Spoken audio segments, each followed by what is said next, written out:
دوستو یقینی طور پر آپ میں سے زیادہ تر لوگوں کے پاس یہ خبر تو پہنچ ہی چکی ہوگی کہ ترکی میں ایک بہت بڑے اور پرانے میوزیم کو مسجد میں کنورٹ کر دیا گیا ہے۔ لیکن اب سوال یہی ہے کہ آخر اس مسجد میں ایسی کیا خاص بات ہے کہ اس مسجد کے مسجد بننے پر پوری دنیا میں آج چرچے ہو رہے ہیں، اور آخر کیا وجہ ہے کہ اس مسجد کو میوزیم سے دوبارہ مسجد بنانے کے لیے ترکی کے صدر یعنی رجب طیب اردوغان نے پچھلے 6-7 سالوں سے لگاتار سیاسی طور پر بہت زیادہ محنت کی ہے، اور آخر ایسا کیا راز ہے کہ اس مسجد کے میوزیم سے دوبارہ مسجد بننے کی مہر لگنے پر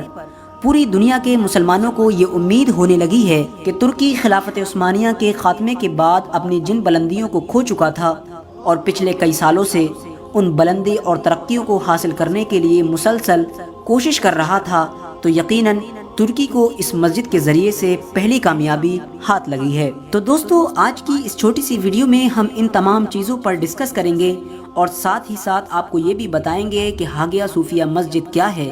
اس کی پوری ہسٹری کیا ہے، اسے آخر کس نے بنوایا تھا، اور آخر کیا وجہ رہی تھی کہ یہ مسجد ایک مسجد سے میوزیم بن کر رہ گئی تھی۔ دوستو یہ کہانی شروع ہوتی ہے 537 عیسوی سے، جس شہر کو آج ہم استنبول کے نام سے جانتے ہیں۔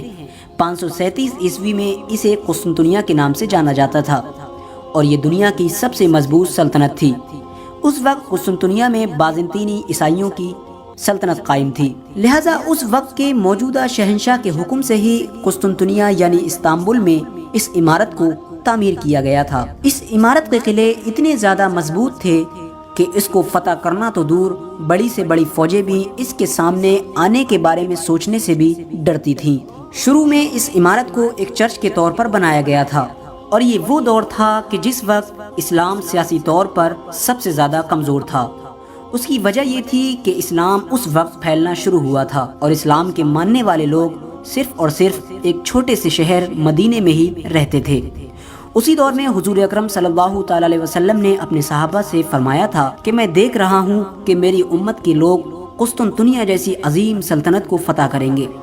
جب صحابہ اکرام نے حضور سے یہ سنا تو صحابہ کو بڑا تعجب ہوا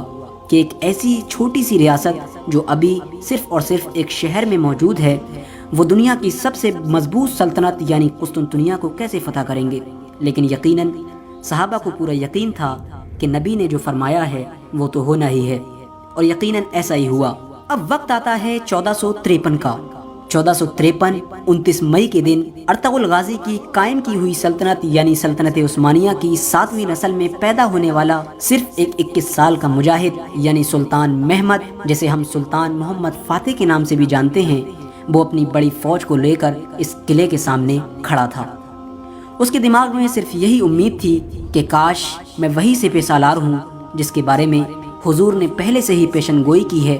اور صحابہ سے یہ فرما دیا ہے کہ یقیناً جو قسطنطنیہ کو فتح کرے گا وہ جنتی ہوگا، اور اس کی پوری جماعت جنتی ہوگی۔ اور آخرکار کڑی محنت اور سینکڑوں شہادتوں کے بعد سلطان محمد فاتح کو فتح نصیب ہوئی۔ قسطنطنیہ یعنی استنبول کو فتح کرنے کے بعد سلطان محمد فاتح نے اس عمارت کو مسجد میں بدل دیا۔ اس کو جو بھی نقصان پہنچا تھا یا اس کی جو چیزیں کافی پرانی اور بیکار ہو چکی تھی، ان کو پھر سے نئی طریقے سے تعمیر کروایا گیا۔